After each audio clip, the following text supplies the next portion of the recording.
Hi friends आपण मैंने तो थंबनेल देखि सारी आम आज गोटे बहुत भल जिन विषय आलोचना करवा गोटे निष्पत्ति जो निआई राज्य सरकार गवर्नमेंट ऑफ ओडिशा कि भत्ता बढ़ी कहार बढ़ी केबेठू पाइबे से विषय में आलोचना करवा। भत्ता आपण मैंने कौ मैंने पाती जानते जो मैंने वरिष्ठ नागरिक जो मानकर दारिद्र्य सीमा रेखा तले अच्छा बीपीएल कार्ड अच्छी से मैंने भत्ता पाती जो मैंने महिला माँ विधवा होता जो मैंने डिजेबिलिटी पर्सन शारीरिक विकलांग जो मैंने अच्छा से भत्ता मिलता है।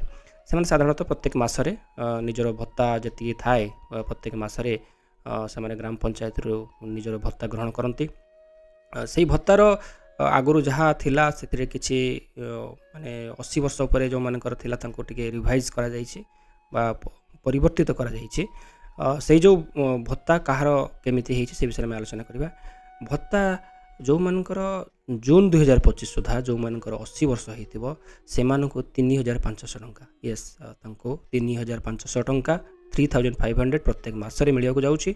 आउ जो मानकर शारीरिक जो माने विकलांग अछंती जो मानकर 80% विकलांग तांको शरीर अछि से माने भी एई 3500 टंका प्रत्येक मासरे तांको मिलिया को जाउछि।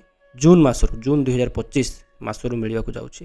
यहाँ ही थिला आजिकार जो कहवाई आसती